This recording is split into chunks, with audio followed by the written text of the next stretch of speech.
So this is the second in my videos about my experience with kidney cancer. So last time we had gotten through the uteroscopy and the pain there. Then after the uteroscopy, the next thing was surgery. Now, the surgery they were originally going to schedule for sometime in January, but I told the surgeons that my insurance was dropping them, or they were dropping my insurance at the first of the year. So they were kind enough and got me scheduled for December 22nd. Wonderful Christmas present, huh?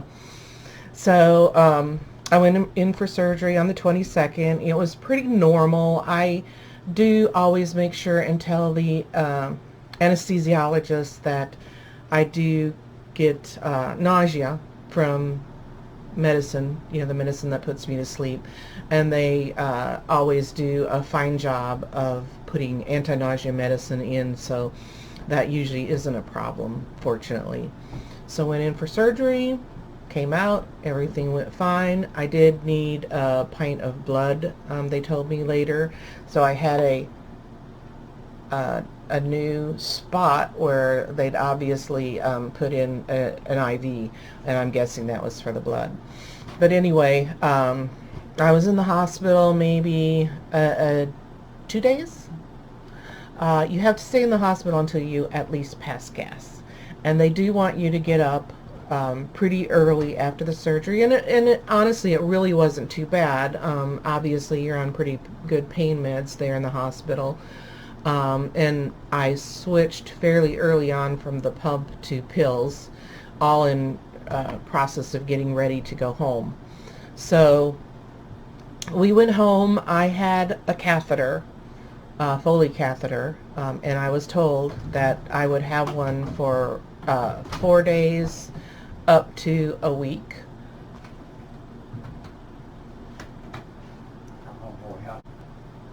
I didn't know how to pause this, so hopefully I can marry these two together, but I had somebody walking back there. So anyway, so I went home with a Foley catheter, was told it'd be anywhere from 4 days to a week, depending upon how many stitches he had to take, I guess, on the bladder cuff, or whatever happened with the bladder cuff. If it was a little more intense, then I would keep the Foley catheter longer.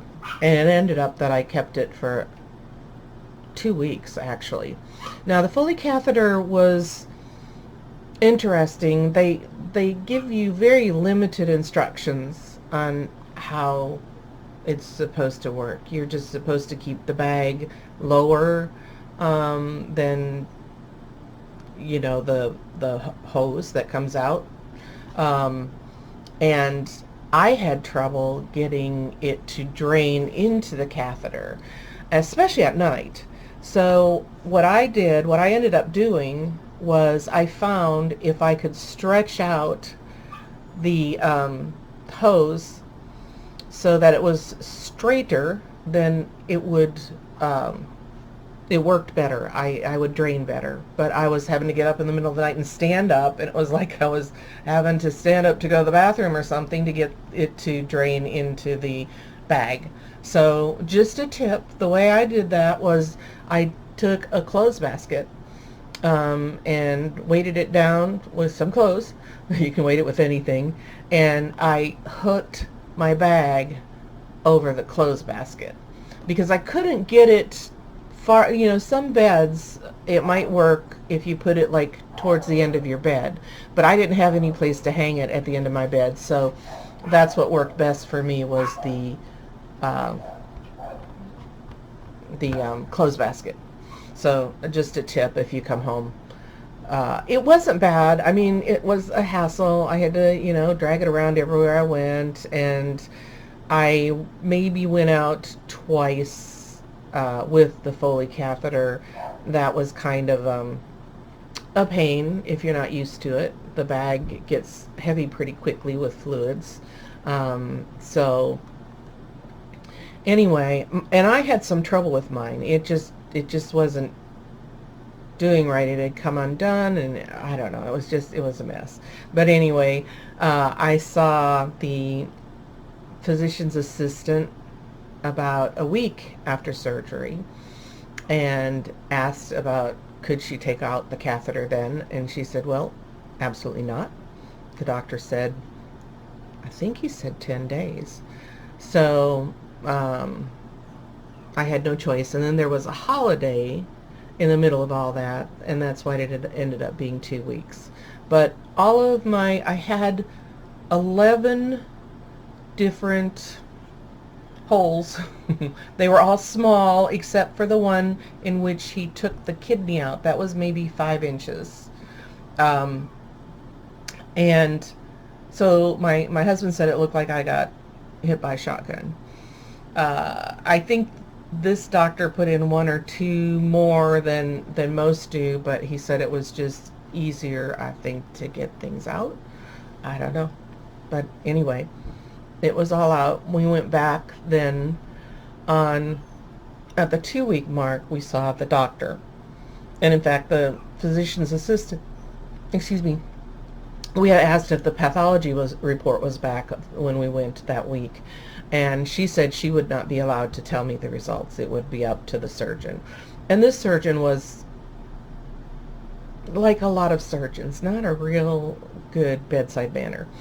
I understand that he was a very good surgeon, just not a good bedside manner. So anyway, he brought in the report and said, well, it's a good thing we got it out when we did. I read the report. It was stage 2 high-grade urothelial cancer, and there was a lot about the report that at that point in time I did not understand.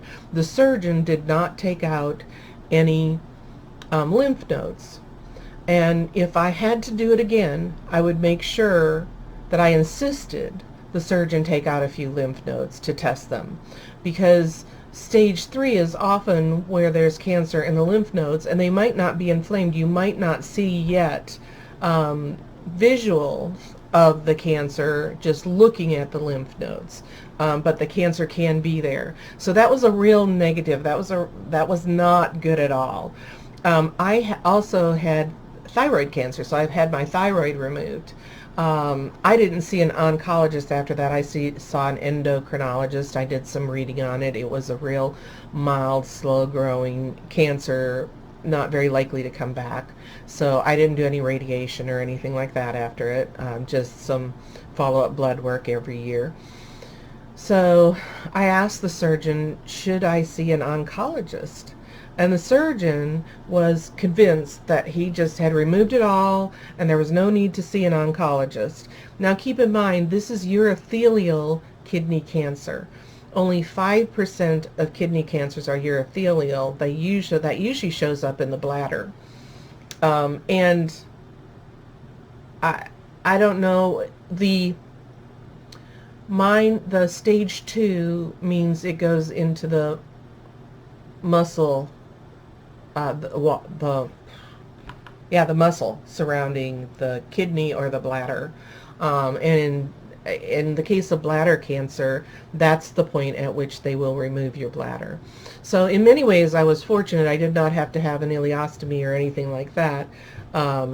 Just removing the kidney was not a bad thing. I mean, as far as recovery, I didn't have to have any special apparatus. So that was good.